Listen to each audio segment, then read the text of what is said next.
April 21st, 1591, Kyoto, Japan. A 69-year-old man kneels in a simple tea room, barely 2 tatami mats wide, smaller than most modern bathrooms. The walls are unadorned, the light is dim.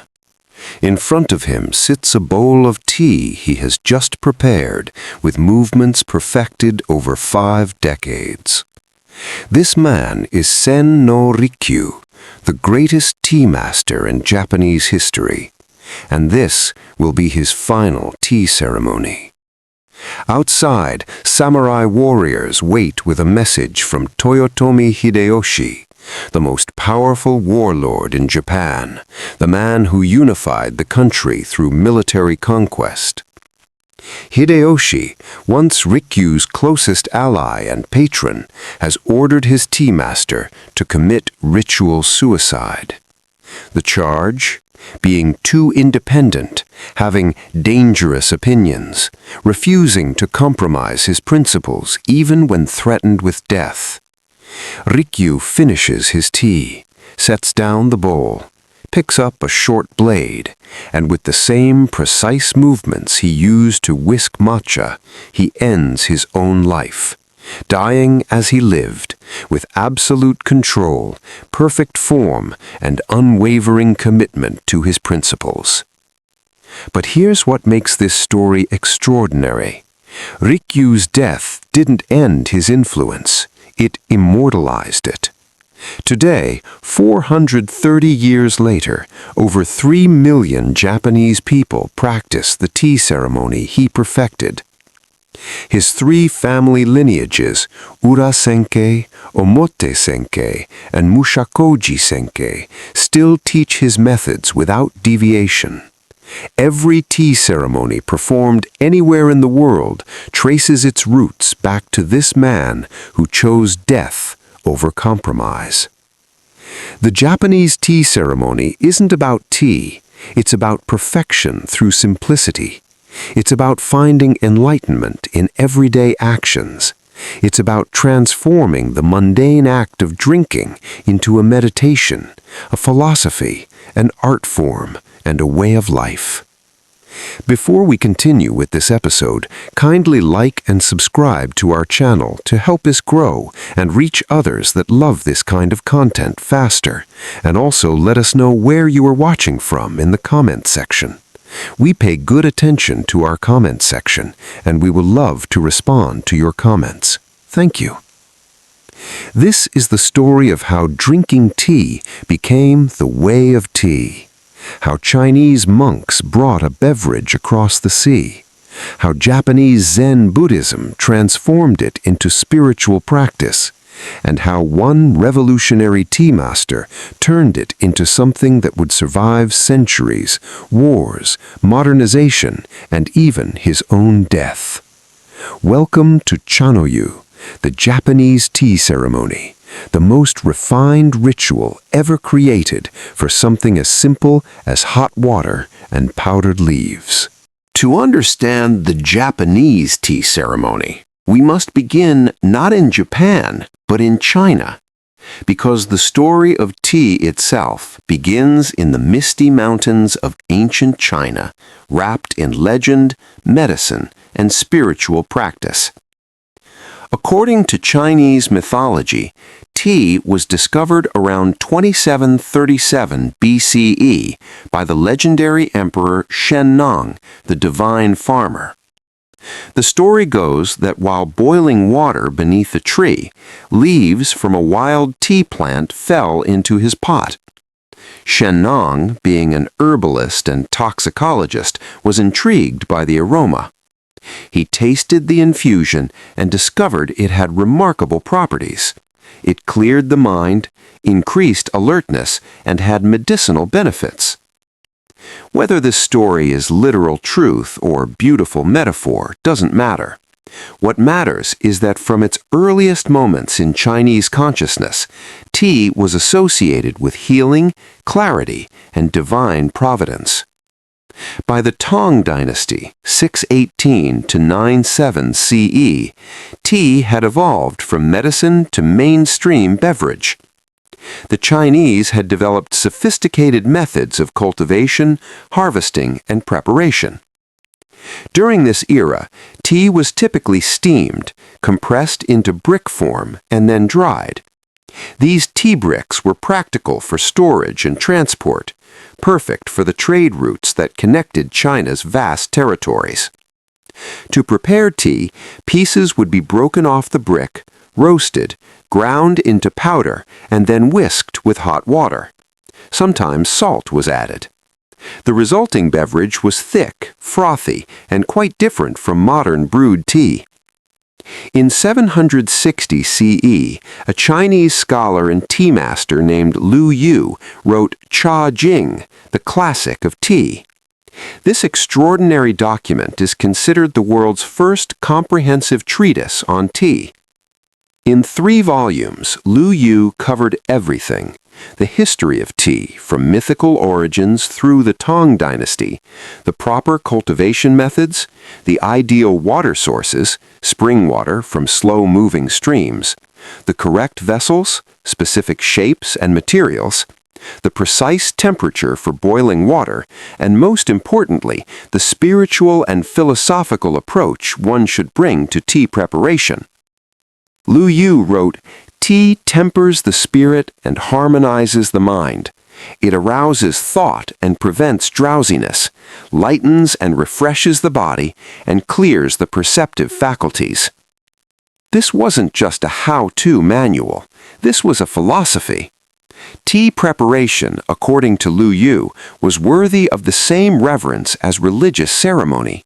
Every detail mattered. Every movement had meaning.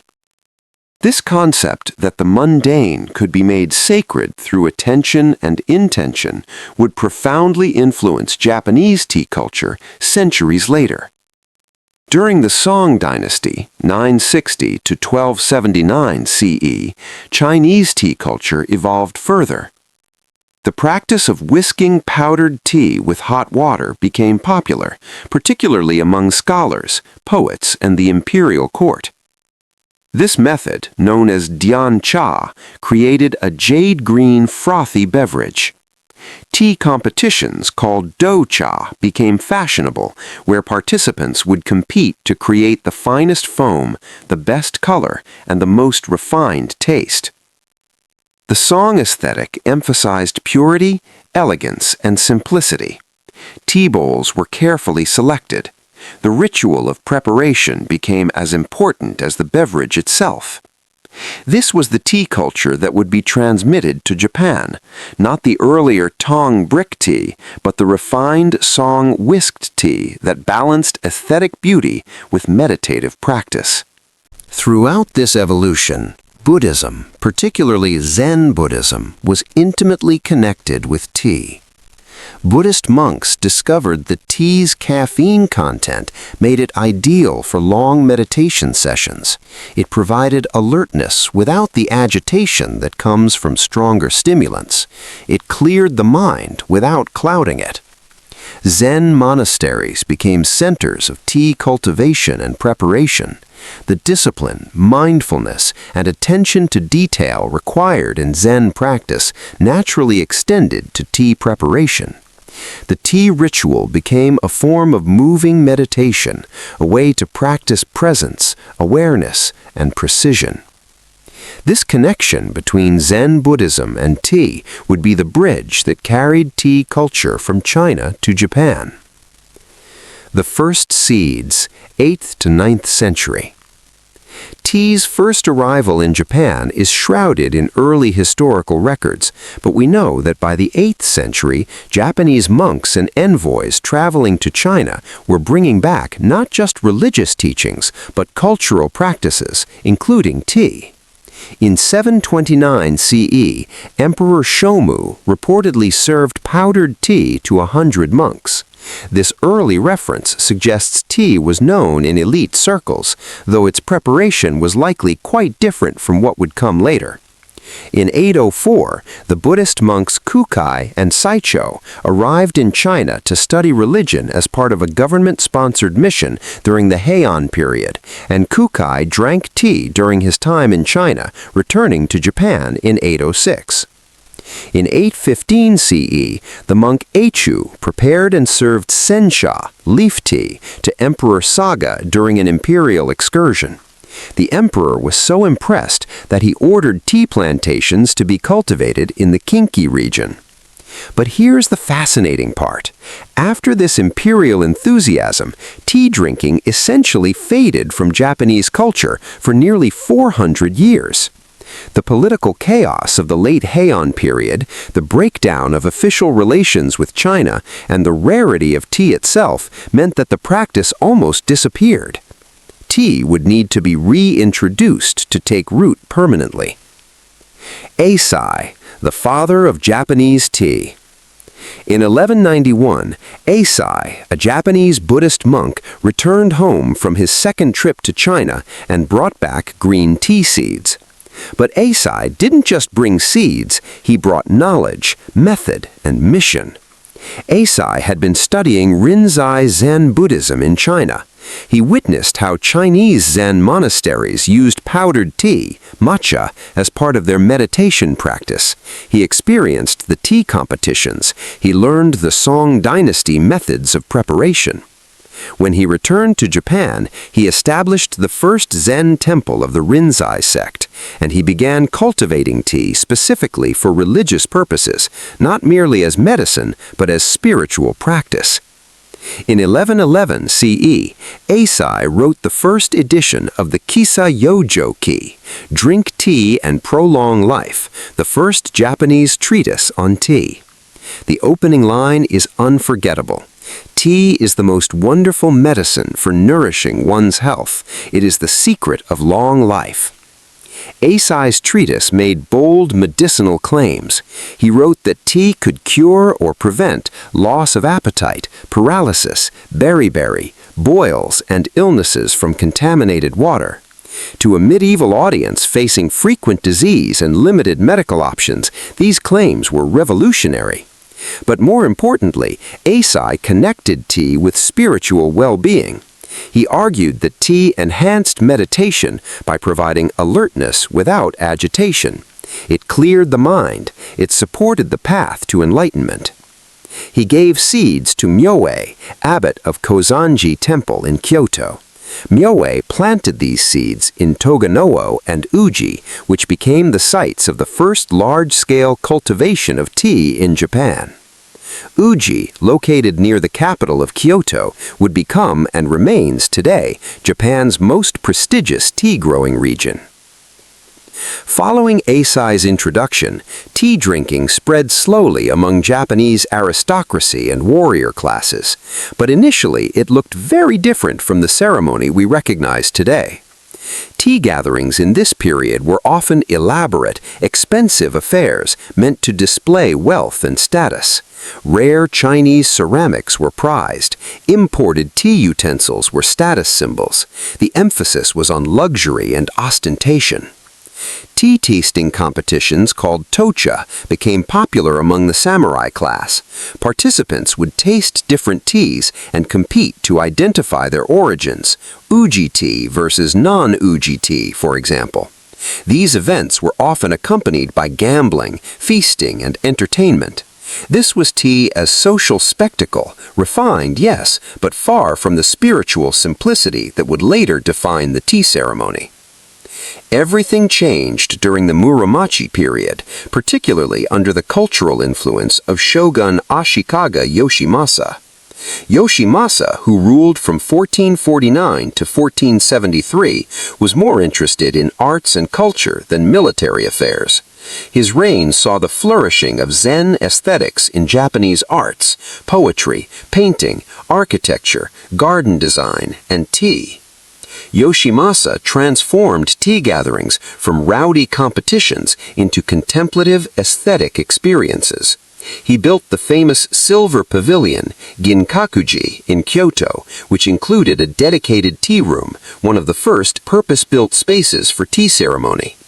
Under his influence, tea drinking became nothing less than an art form, with a specifically designed room, landscaped garden, and fine porcelain all becoming essential components of the ceremony.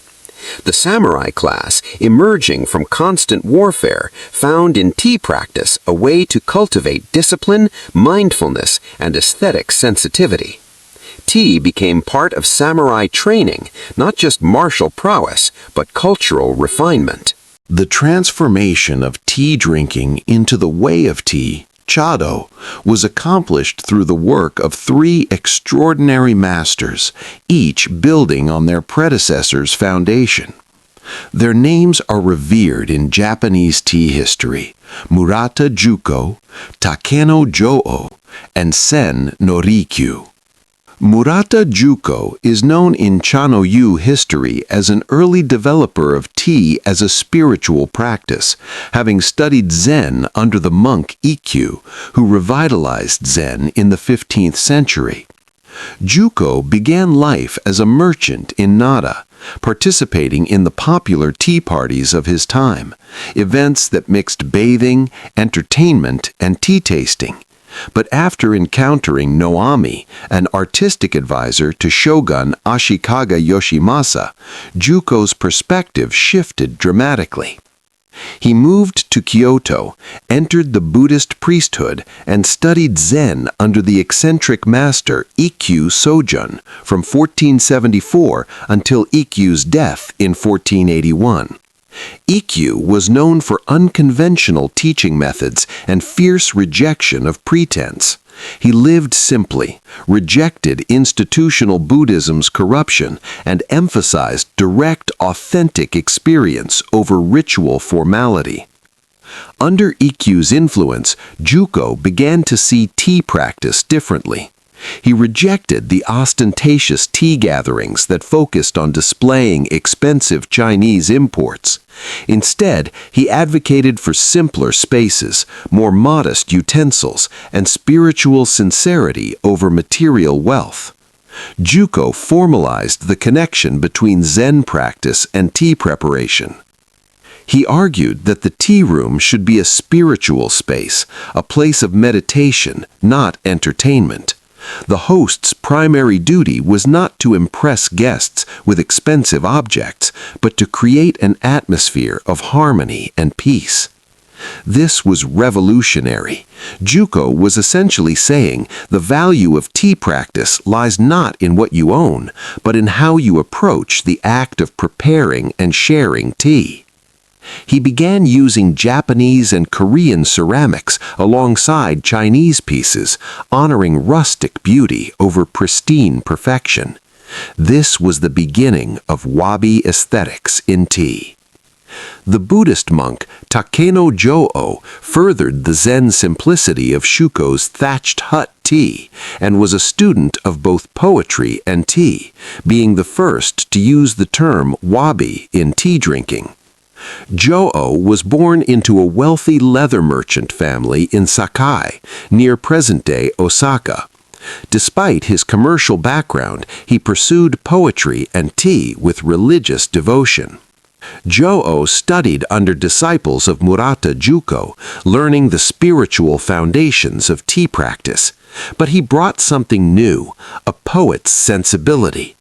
In poetry, Jō felt the image of barren snowdrifts on a lonely mountain was more poetic than the blossoms and aromas of spring.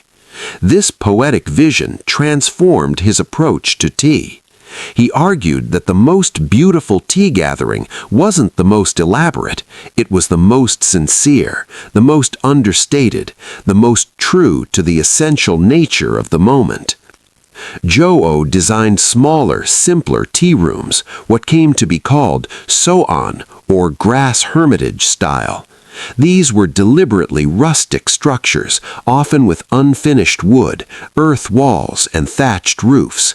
They rejected luxury in favor of authenticity. He popularized the use of Korean Edo bowls, simple, rough, peasant rice bowls that had been made for everyday use. These irregular, imperfect bowls embodied wabi aesthetics far more than precious Chinese porcelain. Most importantly, Jō taught that the purpose of tea was not performance, but presence. The host should be fully present. The guest should be fully present. The tea, the room, the season, the moment, all should harmonize into a unified aesthetic experience. Among Jō's many students was a young merchant from Sakai named Yoshiro. This student would become Sen no Rikyū, the man who would perfect everything Jukō and Jō had begun. Sen no Rikyū was a Japanese tea master considered the most important influence on the Cha-no-yu, the Japanese way of tea, particularly the tradition of Wabi-Cha. Rikyū was born in 1722 in Sakai, a port city that had become wealthy through trade. His father, Tanaka Yohei, was a warehouse owner, a member of the merchant class, not aristocracy. As a young man, Rikyū studied tea under Kitamuki Dochin, and at age 19, through Dochin's introduction, he began studying under Takeno Jō. For years, Rikyū absorbed Jō's teachings, learning the Wabi aesthetic, practicing Zen meditation at Daitokuji Temple in Kyoto. But Rikyū didn't just continue his master's work, he revolutionized it. Rikyū codified the philosophical heart of tea ceremony into 4 essential principles, still taught today. Wa, harmony. Harmony between host and guest, between people and nature, between the utensils and the season, between the tea and the moment. Everything must work together as a unified whole. K, respect. Sincere respect for every person, regardless of rank or status. In the tea room, social hierarchies dissolve.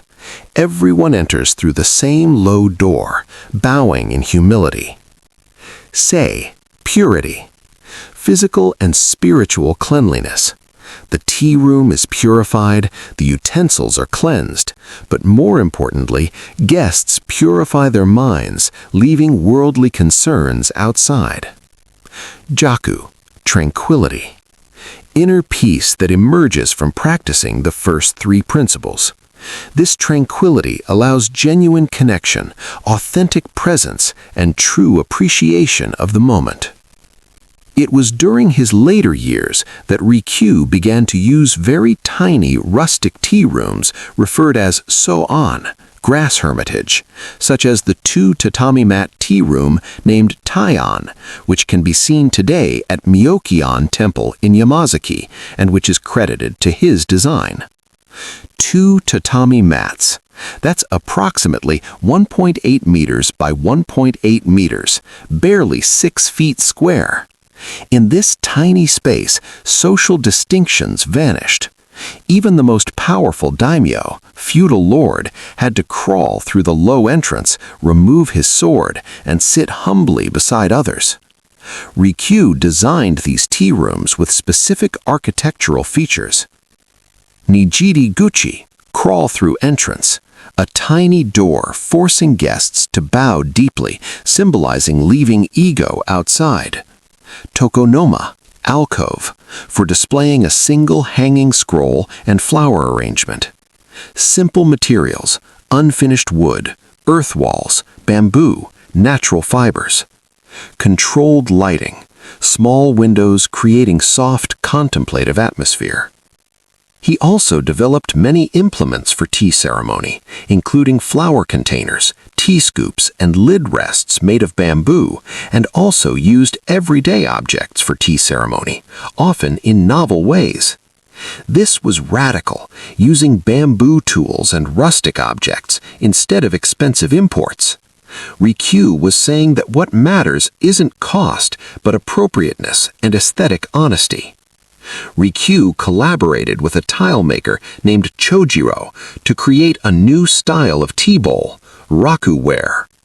These lightweight glazed earthenwares were molded by hand rather than thrown on a potter's wheel, requiring a high level of skill to produce bowls with thin walls of even thickness, reflecting the spirit of the maker.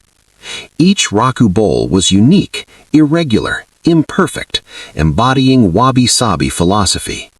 The Raku family continues making tea bowls today, 16 generations later, maintaining Rikyū's aesthetic vision. Ichigo Ichie.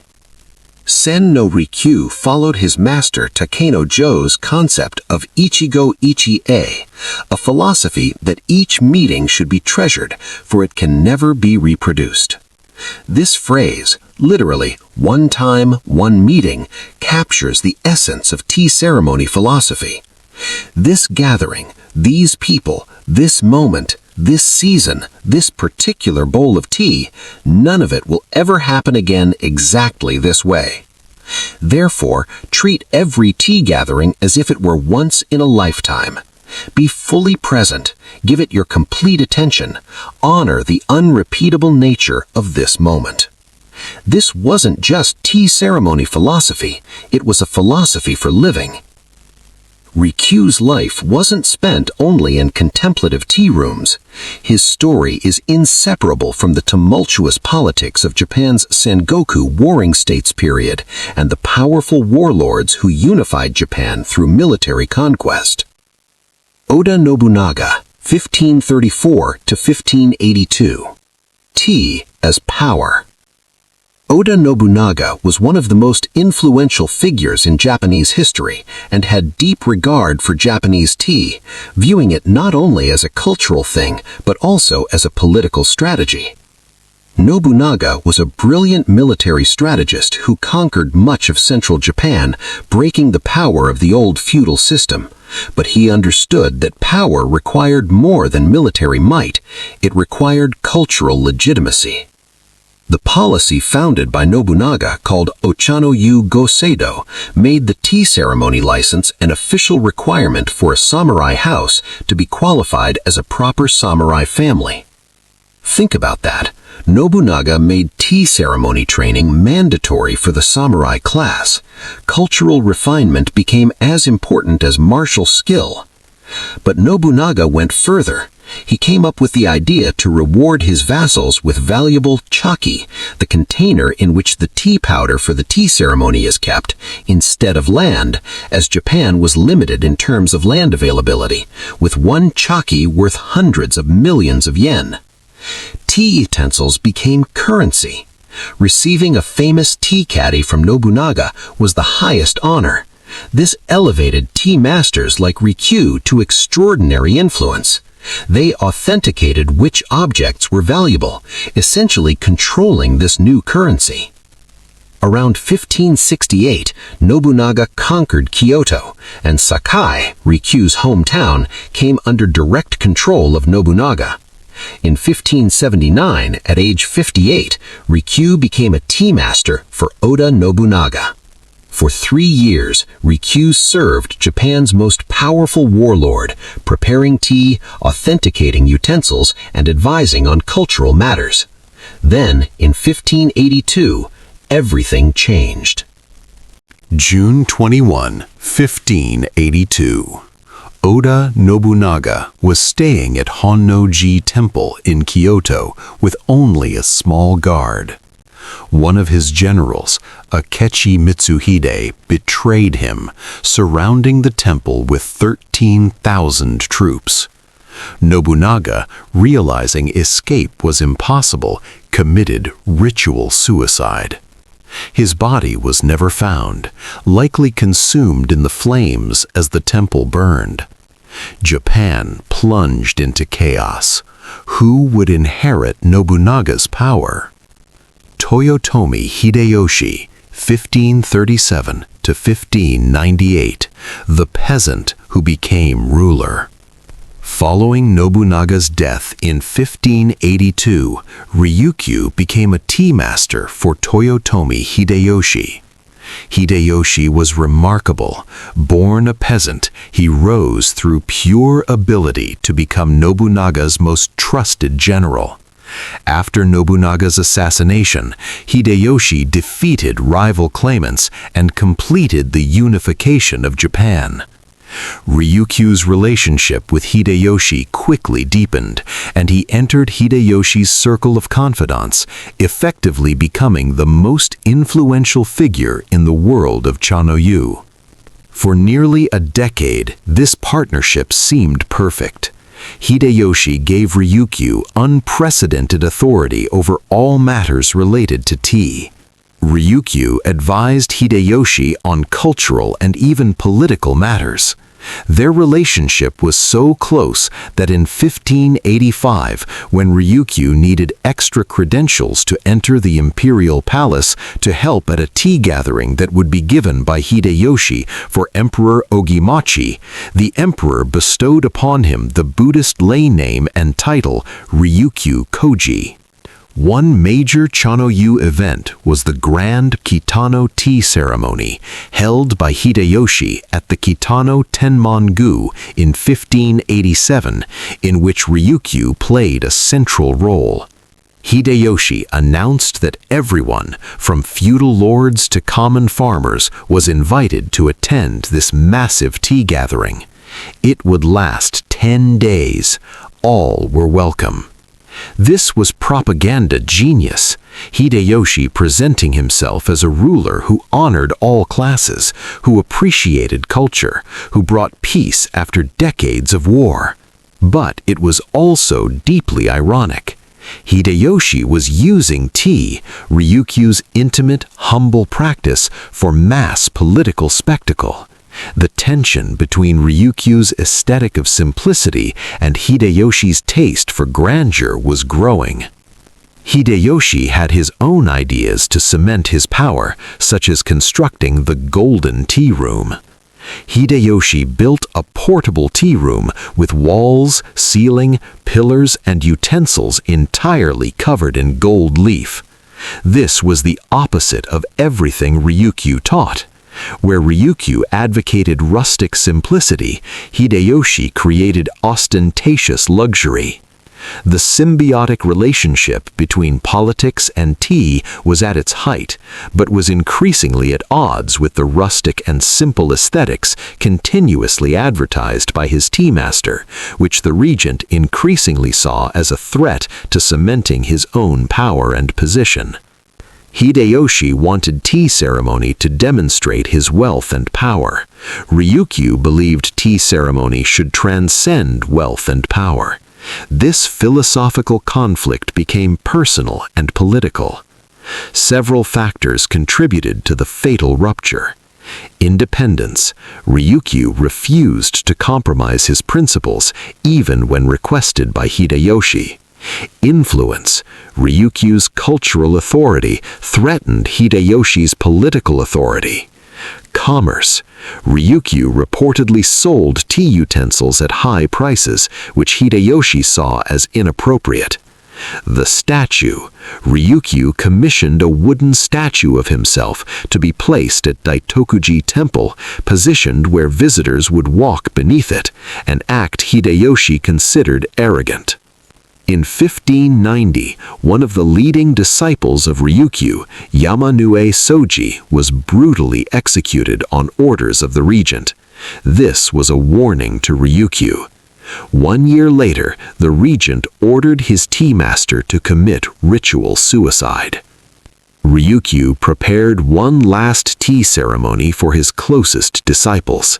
He served tea with the utensils he cherished most. Then he gave away his possessions, tea bowls, scoops, containers, to his students. Finally, alone in his tea room, he composed a death poem, picked up a short blade, and committed seppuku, ritual suicide, with the same precision and control he brought to every tea ceremony. He was 69 years old. His death ensured his immortality. Rikyū became a martyr for artistic integrity, the man who chose death over compromise, who refused to let political power corrupt aesthetic principles.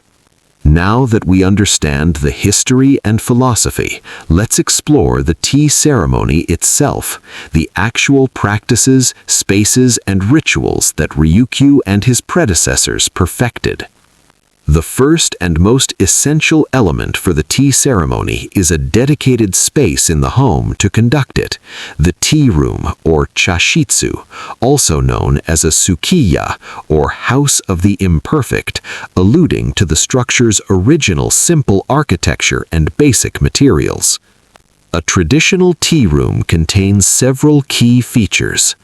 Tokonoma, an alcove where a hanging scroll, kakemono, and a flower arrangement, chabana, are displayed. The scroll is carefully chosen for the season, occasion, and guests. Often it contains Zen poetry or calligraphy by respected monks. Nijiri-guchi, the crawling-in entrance, a tiny door about 60 centimeters square that forces guests to bow deeply and crawl in. This physical act symbolizes leaving ego, status, and the outside world behind. Even samurai lords had to remove their swords and bow humbly. Ro, or furo, a sunken hearth used in winter, or portable brazier used in summer for heating water. The sound of water beginning to boil is called matsukaze, wind in the pines, considered one of the most beautiful sounds in the tea ceremony.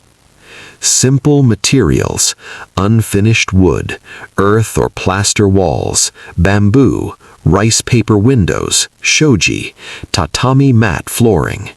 The room is deliberately small, typically 4.5 tatami mats or smaller. This intimacy creates equality and forces attention to the present moment. The path leading to the tea room is called roji, literally dewy ground. This garden serves as a transition zone between the mundane world and the sacred space of the tea room. Key elements include stepping stones, tobi-ishi, carefully placed stones that slow your pace and force mindful walking. Stone lantern, ishi-doro, providing soft light for evening ceremonies. Tsukubai, a stone water basin where guests purify their hands and mouth before entering the tea room, inspired by Shinto purification rituals. Simple plantings, moss, ferns, simple flowers, nothing ostentatious. Walking through the roji, guests are supposed to shed their worldly concerns, arriving at the tea room with a purified mind. The utensils, chadogu. A wide range of chadogu is available, and different styles and motifs are used for different events and in different seasons, with all tools handled with exquisite care, being scrupulously cleaned before and after each use. Essential utensils include chawan, tea bowl, the most important vessel, chosen carefully for season, occasion, and aesthetic harmony. Traditional raku bowls, Korean Edo bowls, or Chinese ceramics might be used. Chashaku, tea scoop, a carved bamboo scoop for measuring matcha powder, often made by tea masters themselves and given poetic names. Chasen, tea whisk, carved from a single bamboo with 80 to 120 fine tines for whisking matcha into foam. Natsume, or chaire, tea container for holding the powdered matcha. Precious containers might be valuable enough to be named and documented. Kama, kettle, iron kettle for heating water, valued for the quality of sound it makes when water boils. Hishaku, ladle, bamboo ladle for transferring hot water. Fukusa, silk cloth, used for symbolically purifying utensils and handling hot lid. Chakin, linen cloth, for wiping the tea bowl. Each utensil is treated with reverence. The way you pick up a tea scoop, the angle you hold the whisk, the method of folding the fukusa, every detail has been perfected over centuries. The tea used in formal ceremony is matcha, shade-grown, stone-ground green tea powder. The finest matcha comes from Uji, near Kyoto, the region where Eisai's seeds were first planted 800 years ago. About 3 weeks before harvest, tea plants are covered with shade cloths, forcing them to produce more chlorophyll and amino acids. This creates the vibrant green color and umami-rich sweetness characteristic of high-quality matcha. After harvesting, the leaves are steamed, dried, and stone ground into the finest powder, about 40 grams per hour per grinding stone. 1 can of premium matcha might represent 20 hours of grinding. 2 grades are used in ceremony. Usucha, lighter tea, more common, served at most gatherings. Koicha, thick tea, more concentrated, prestigious, reserved for formal occasions. Every gesture in tea ceremony is precisely choreographed, not for show, but for efficiency, grace, and mindfulness. The host's movements have been refined over centuries to eliminate any wasted motion. There's one correct way to turn your body, one correct angle to hold the tea scoop, one correct number of whisks to create proper foam. These movements aren't arbitrary rules, they're the distilled wisdom of generations of tea masters who asked, what is the most beautiful, most efficient, most mindful way to perform this action? Students spend years perfecting basic movements before progressing to full ceremony. You must be able to perform each action without thought, so your mind can be fully present to the moment and the guests. A formal tea ceremony, chaji, can last 4 hours. Let me walk you through the essential elements. 1. Greeting and purification. Guests arrive at the garden gate. They wait in a covered bench, machiai, until summoned. They proceed along the stepping stones, pause at the tsukubai to purify hands and mouth, then remove shoes and crawl through the nijiri guchi into the tea room. 2. Appreciation of the tokonoma. Guests first bow to the tokonoma alcove, appreciating the scroll and flower arrangement. These have been carefully selected by the host to reflect the season and create a theme for the gathering. 3. Meal, if full ceremony. In a formal chaji, a light meal, kaiseki, is served. This isn't a feast, it's carefully portioned to leave guests slightly hungry, enhancing their appreciation for the tea to come. 4. Interlude. After the meal, guests retire to the garden while the host prepares the tea room for the main ceremony, changing the scroll, adjusting flowers, setting out utensils. 5.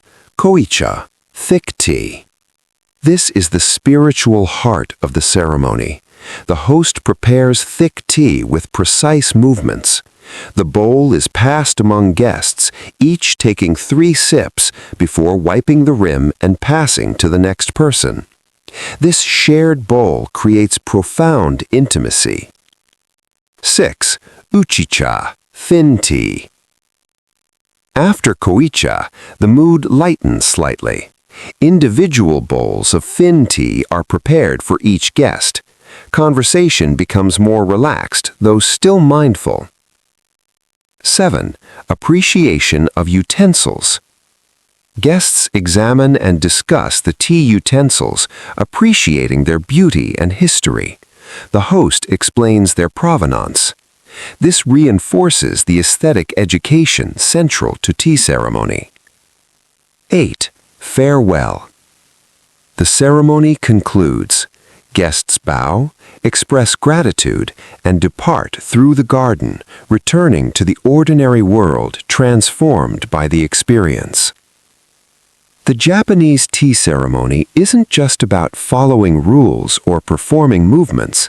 At its deepest level, it's a philosophy, a way of approaching not just tea, but life itself. The aesthetic philosophy underlying tea ceremony is called Wabi-Sabi, perhaps the most important concept in Japanese aesthetics. Wabi originally meant loneliness or poverty, but evolved to mean rustic simplicity, quietness, understated elegance. Sabi means the beauty that comes with age, patina, weathering, the marks of time and use. Together, Wabi-Sabi celebrates imperfection, impermanence, and incompleteness. It finds beauty in things humble, worn, irregular, and transient. A perfect example, a raku tea bowl, hand-molded, irregular in shape, with glaze that ran unevenly in the kiln. It might have a small chip from use. These aren't flaws, they're what make it beautiful. They show authenticity, history, the hand of the maker. This philosophy stands in direct opposition to Western ideals of perfection, permanence, and symmetry. Wabi-Sabi says, nothing is perfect, nothing is permanent, nothing is complete, and that's exactly where beauty lives. The monk Rikyū, who taught Murata Jukō, once said, "Chanoyu is just boiling water, making tea, and drinking it." This is classic Zen paradox. On one level, it's literally true. Tea ceremony is just boiling water and drinking tea. There's nothing mystical about it. But on another level, if you truly pay attention to boiling water, if you're fully present to the act of drinking tea, if you approach this simple action with complete mindfulness, then it becomes a meditation, a spiritual practice, a path to enlightenment. Zen Buddhism teaches that enlightenment isn't found in special places or special practices. It's found in ordinary life, fully lived. The tea ceremony embodies this teaching. It transforms the mundane into the sacred through attention and intention. Remember Rikyū's principle, Ichigo Ichie, one time, one meeting. This gathering will never happen again. These people, this moment, this season, this bowl, never again exactly like this. Even if you meet the same people in the same tea room tomorrow, it won't be the same. The seasons have shifted. You've changed. They've changed. The moment is different. This philosophy creates profound attention. If this is the only time this will ever happen, you can't be distracted. You can't be somewhere else mentally. You must be here, now, completely. One tea student described it, when you truly understand Ichigo Ichie, every tea ceremony feels like a farewell. You treasure it completely because you know it's disappearing even as it happens. This isn't sad, it's what makes the moment precious. Central to tea ceremony is the concept of omotenashi, hospitality that anticipates the guest's needs without being asked, that serves without seeking recognition. The host spends hours preparing for a tea ceremony, selecting the scroll, arranging flowers, cleaning utensils, setting up the room. All of this is done before guests arrive, so they experience only the result, a perfect environment that seems effortless. The host considers, what will guests need? How can I make them comfortable? What will create harmony? The goal isn't to impress, but to serve. This philosophy extends beyond tea to all aspects of Japanese culture. The hotel that anticipates your needs before you ask. The restaurant that adjusts seasoning to your preference without being told. In Japanese aesthetics, what's not there is as important as what is there. Ma means negative space, pause, interval, the space between things. In music, it's the silence between notes. In architecture, it's the empty space that gives form to structures. In tea ceremony, it's the pauses between movements, the empty space in the room, the unspoken understanding between host and guest. Western aesthetics tend to fill space. Japanese aesthetics honor emptiness. The tea room isn't crowded. There's space to breathe, think, be. The tokonoma displays one scroll and one flower, not many. Each element has space around it. This philosophy reflects Buddhist teachings about emptiness, ku or shunyata, that emptiness isn't absence but potential. It's the space where something can emerge.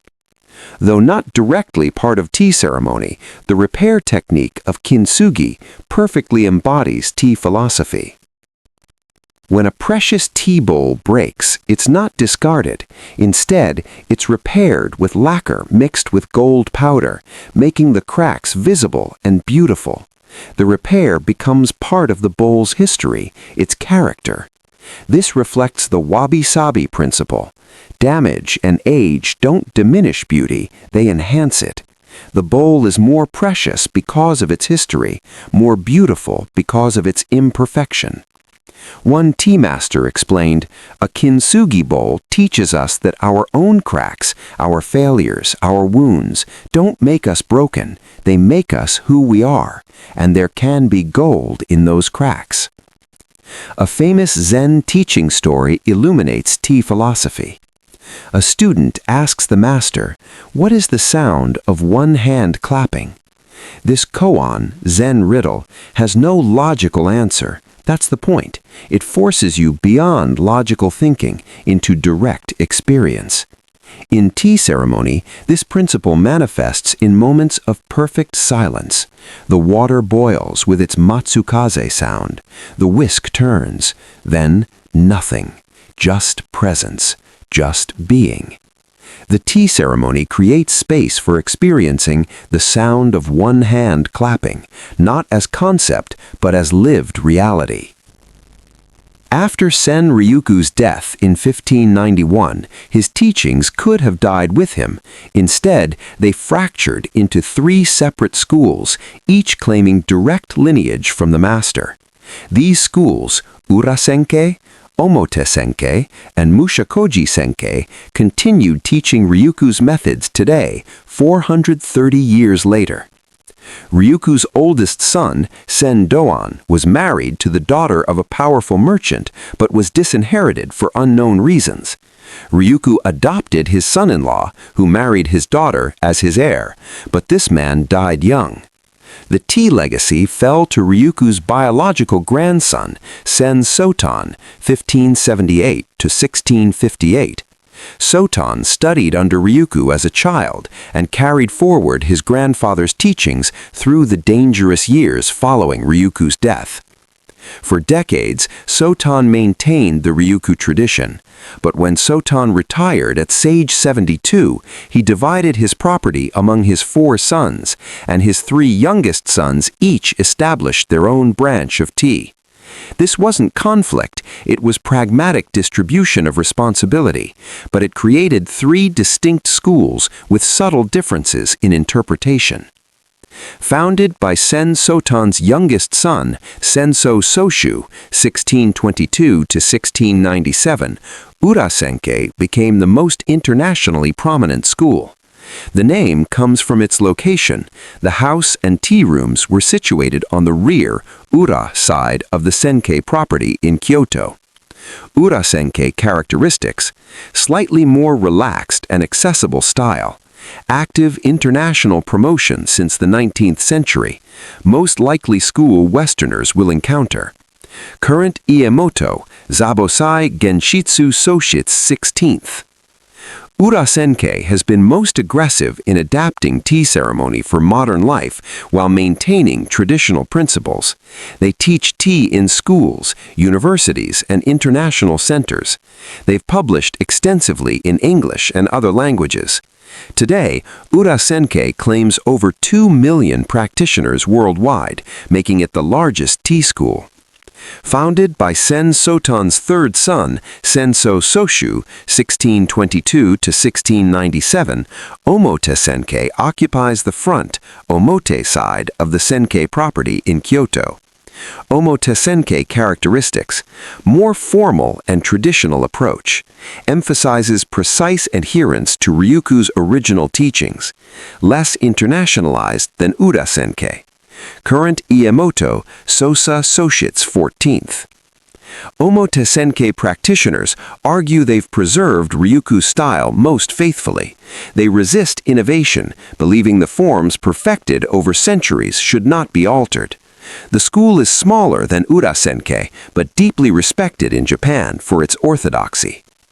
Mushakōjisenke, the warrior lane Sen house, founded by Sen Sotan's second son, Ichigo Soshu, 1593 to 1675.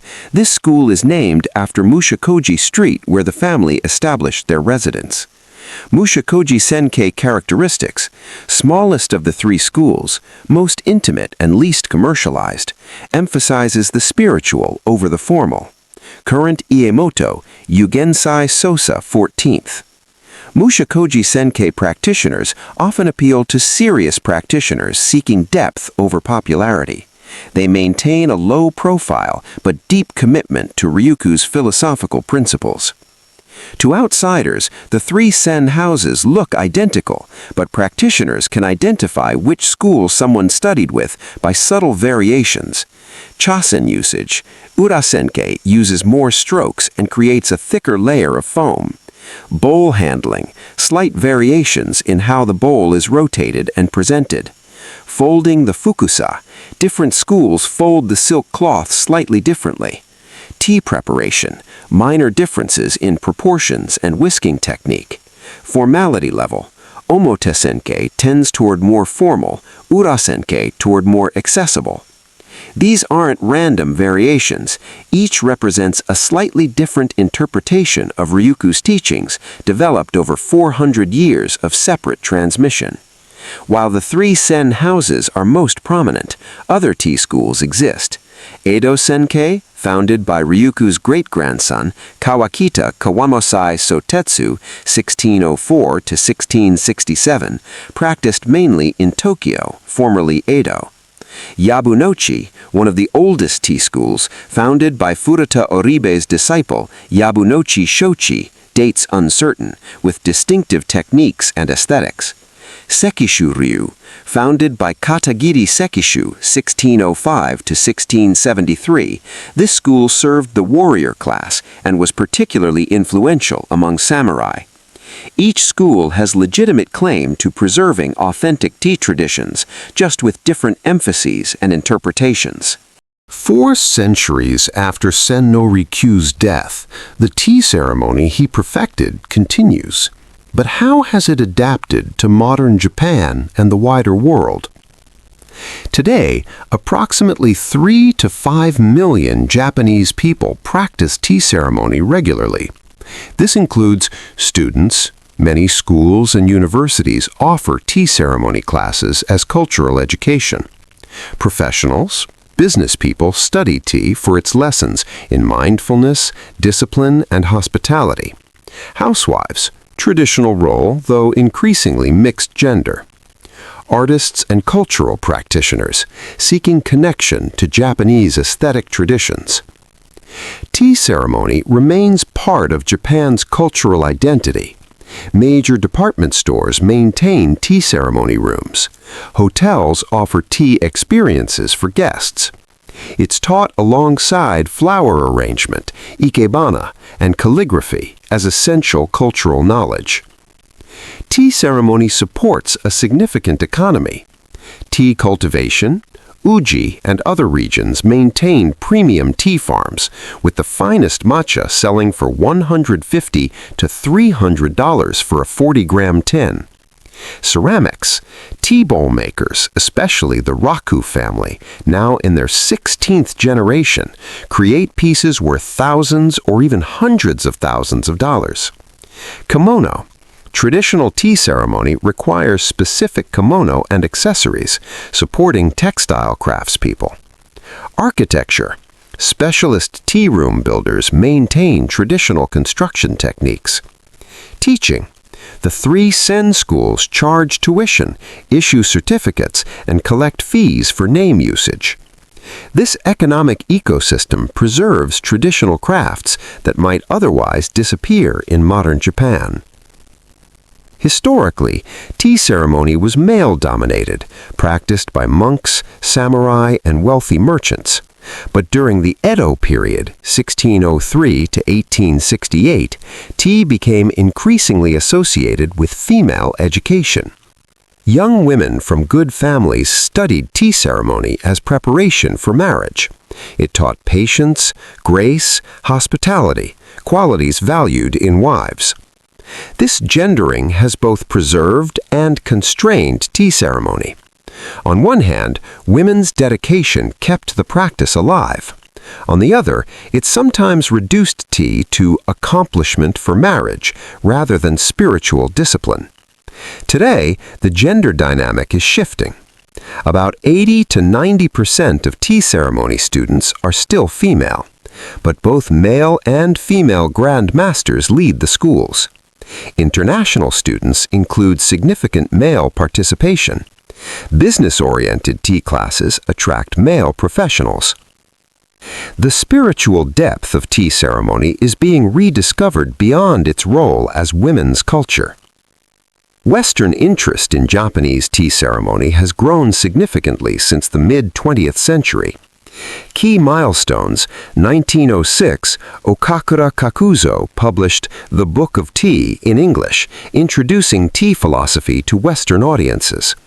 Post-World War II, American occupation of Japan brought soldiers home with interest in Japanese culture.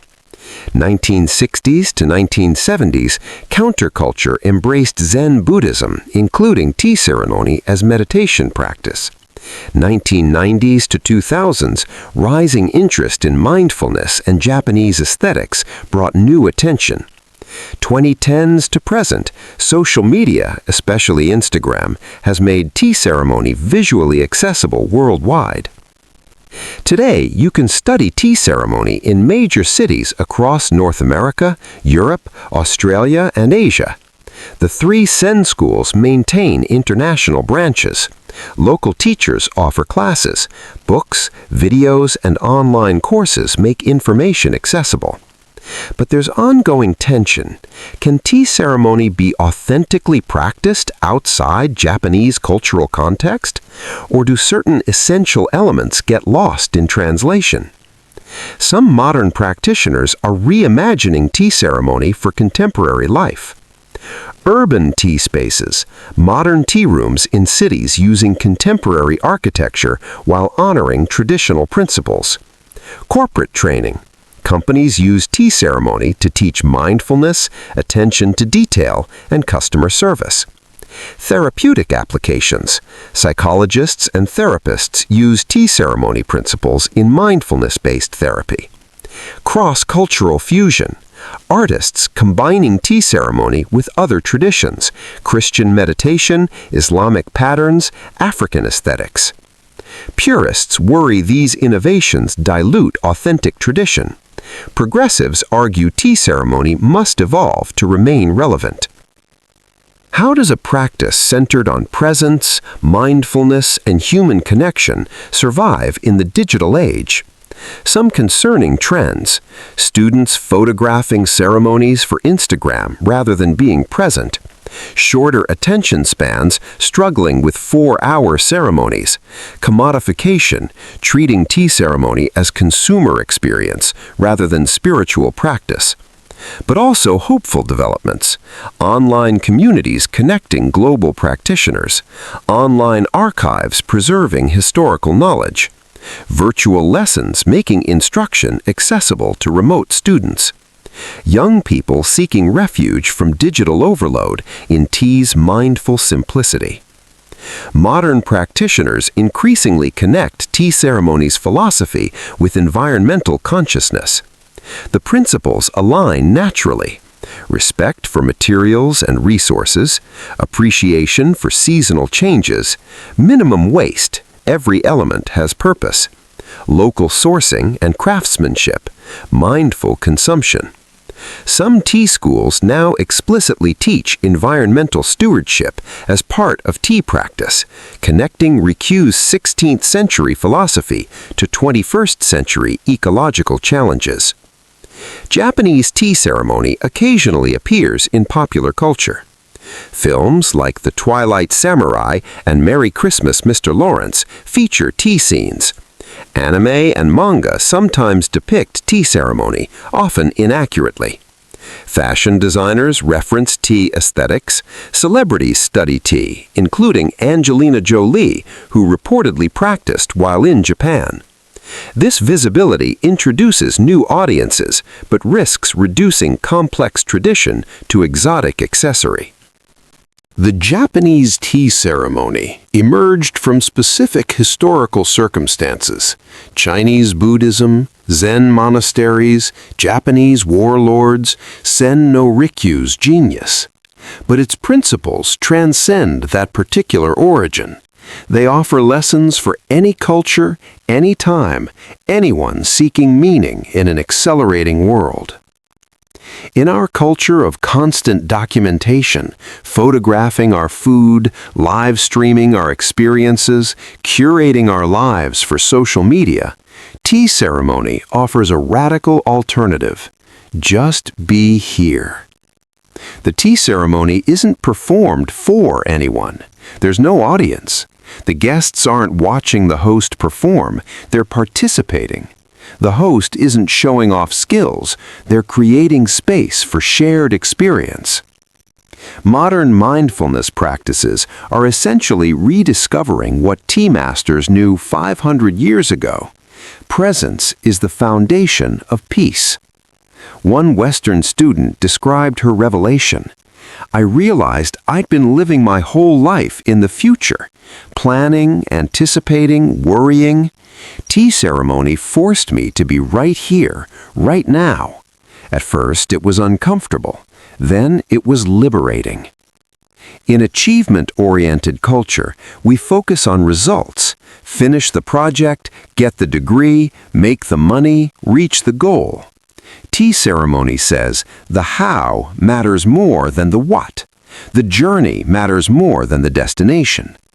It takes 15 minutes to prepare a bowl of tea in formal ceremony. You could drink that tea in 30 seconds, but those 15 minutes, the careful movements, the attention to detail, the mindfulness, that's not wasted time. That's the whole point. This principle applies beyond tea. How do you cook a meal? How do you clean your home? How do you interact with family? The quality of your attention to these ordinary acts determines the quality of your life. Modern life is defined by excess. More possessions, more options, more stimulation, more. Tea ceremony is defined by restraint. One scroll, one flower, simple tools, quiet space, minimal decoration. This isn't deprivation, it's liberation. When you strip away the excess, what remains becomes more vivid, more precious, more alive. The Wabi-Sabi aesthetic proves that you don't need perfect, new, expensive things to create beauty. An old, worn, imperfect tea bowl can be more beautiful than pristine porcelain because it has character, history, authenticity. This lesson feels urgently relevant as we confront overconsumption's environmental and psychological costs. Secular modern culture often dismisses ritual as empty formality, but tea ceremony demonstrates ritual's power to transform mundane acts into meaningful experiences. Every tea ceremony follows the same structure, uses the same movements, employs similar tools. You might think this would become boring, mechanical, but practitioners report the opposite. The familiar form creates a container for authentic presence. Like jazz musicians improvising within chord changes, tea practitioners find freedom within form. The ritual structure paradoxically enables spontaneity, connection, and authentic response to each unique moment. Psychologists now understand what tea masters always knew. Rituals provide psychological grounding, community connection, and existential meaning. The concept of omotenashi, selfless hospitality, offers a model for human interaction that transcends cultural boundaries.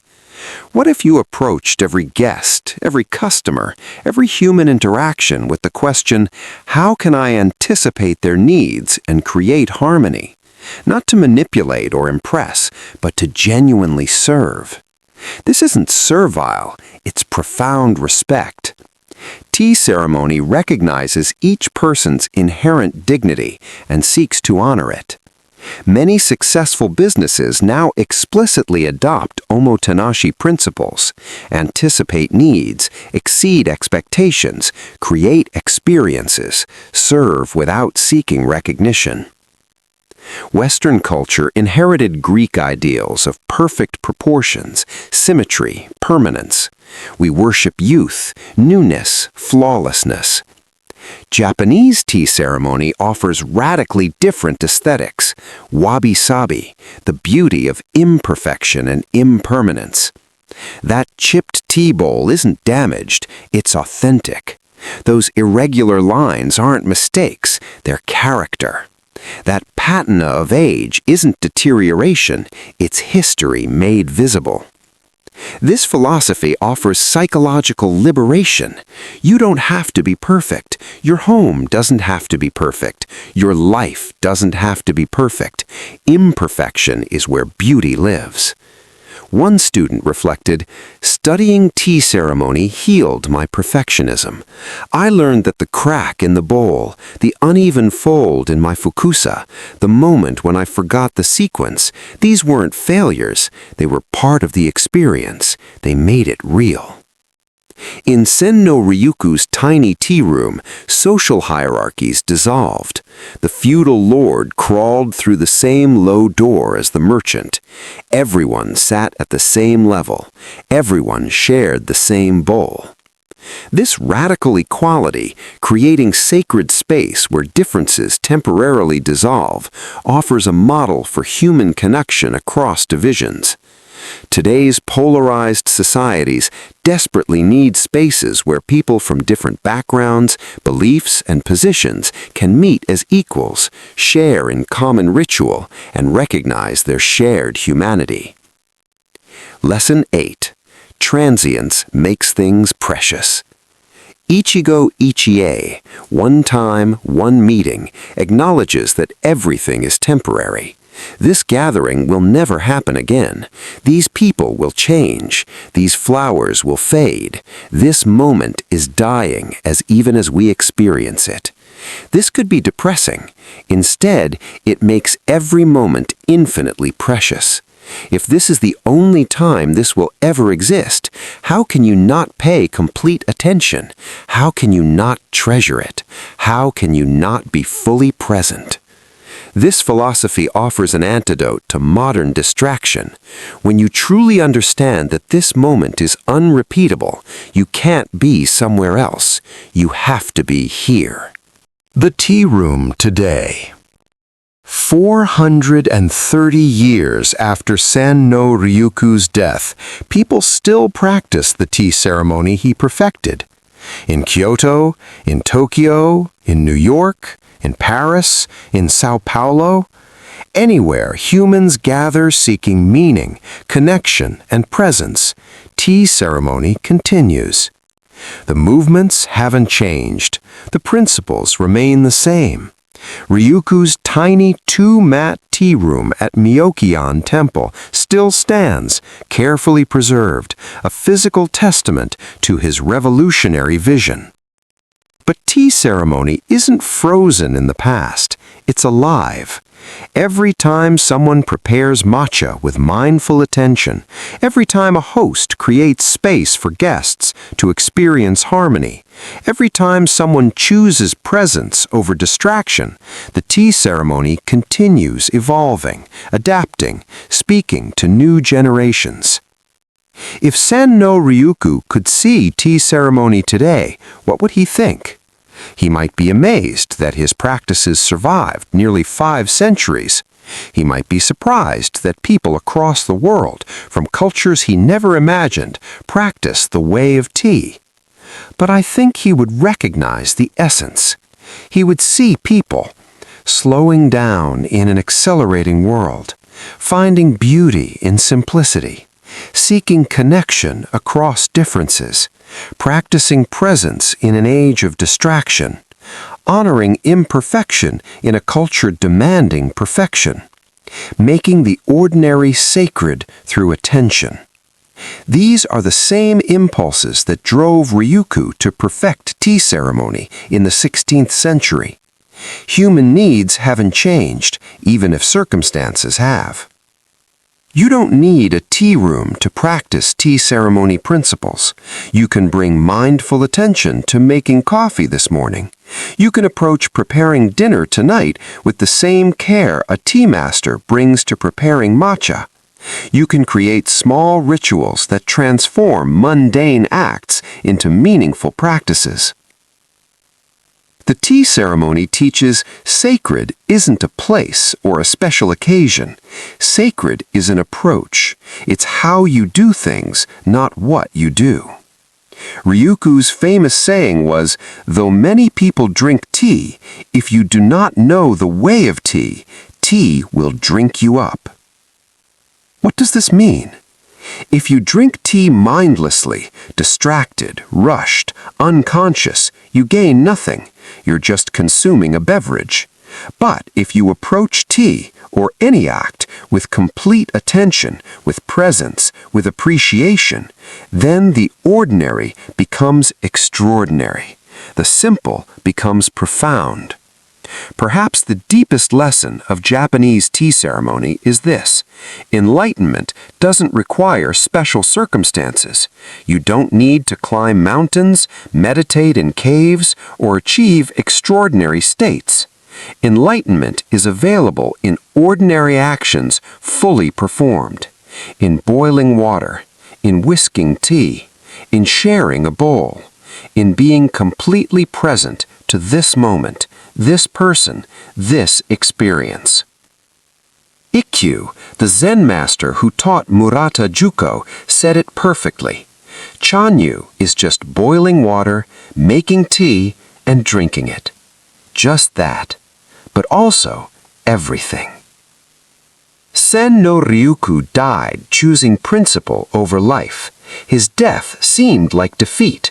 The great tea master, dead at his own hand, ordered to suicide by political power he couldn't resist. But look what happened. His death became his immortality. Ryukyū proved that some things matter more than survival, that artistic integrity is worth dying for, that you can't compromise certain principles even when threatened. And he proved that the way you do things, the principles you uphold, the beauty you create, the attention you bring, can outlast political power, outlast empire, outlast the person who created them.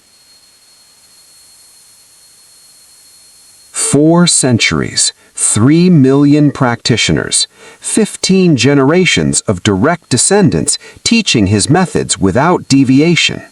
Tea rooms on every continent, his principles embedded in Japanese culture, influencing architecture, design, hospitality, philosophy.